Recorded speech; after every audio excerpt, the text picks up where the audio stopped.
Hello, folks. This is Bubba, the Jewish Redneck Prepper, and what we are here to do is another episode of Ghost Towns of Georgia. Is where we at today.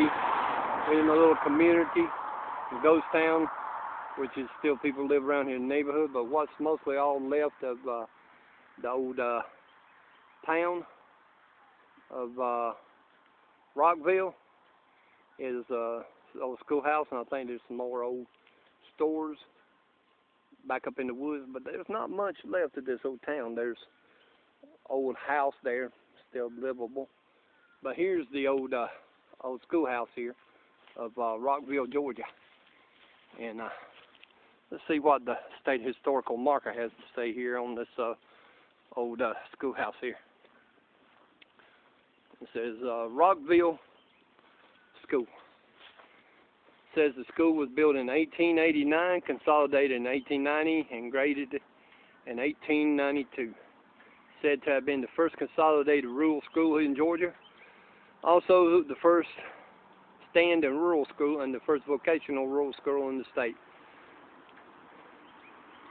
And look at this old two-story school here.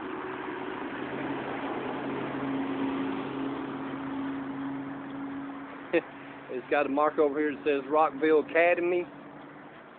Got a old lock here.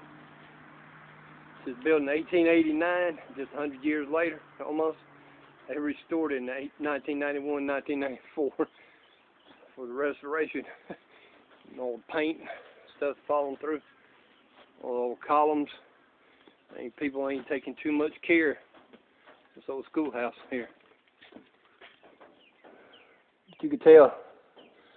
Still got a lot of the old desks and old stuff from the old school. The old academy days.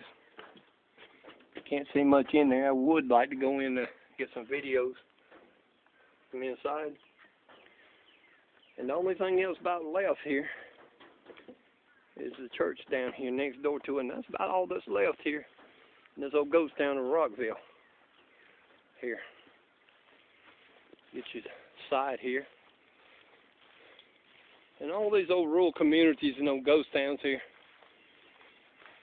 there are all the times were like old farming communities. Stand back here a little ways and get you to give you the size of this old schoolhouse. I mean, they probably had all 8 grades back then that went to this one school here. 2-story. This is a big building for old rural schoolhouse. Back to the front here. This old schoolhouse. And there were many schoolhouses like this here in Georgia back in the day, in the rural communities and everything. They're letting it all grow up here. They really ain't taking care of this old school like they should. See this old back door step here.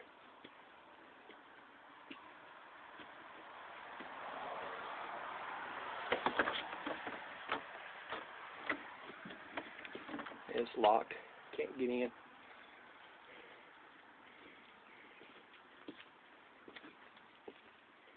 But I love those schools and stuff like that.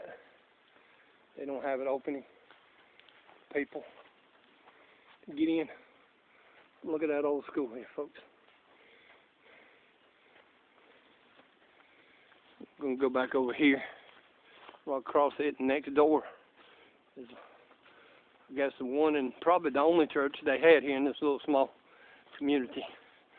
A lot of times the old churches here. This is what is called St. Paul United Methodist Church here. It's right here in this old ghost town. And got a picture here of it. A lot of these churches here now barely even have enough people to go to them to even sustain them anymore. So there's just a small cemetery out there. Not many people there. Everything. Picture close up of this old church. said this church was established in 1871, so the church is actually older than the old schoolhouse. Well, folks, I like the old way this church was built. Two-sided doors going in. Back then, in 1871, the Methodists, not like what they are today. Methodists back then and today, the ones that had the first faith of John and Charles Wesley, were a part of what's called the holiness movement. And they were sticklers about living holiness life. Well, a lot of people today, where people now call Pentecostals and Charismatics, believe in holy living, they're usually called cults or modern-day Pharisees because they believe in holiness and pure lifestyles. Well, back then, that's what the Methodists originally believed in, is holiness. And that, they really sparked the movement of the Pentecostals and everything.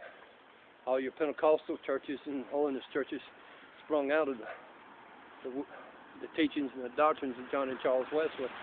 And they were mostly all your different breakoffs from Methodist churches and such. And over the years, all these churches have left their original ways and original doctrines and teachings and what the founders originally taught and believed in. Well, folks, this is Bubba, the Jewish Redneck Prepper, hoping that you like this little video of this small ghost town. Like I said, a lot of the buildings that used to exist here no longer exist here. The woods swallowed them up in this little farming community.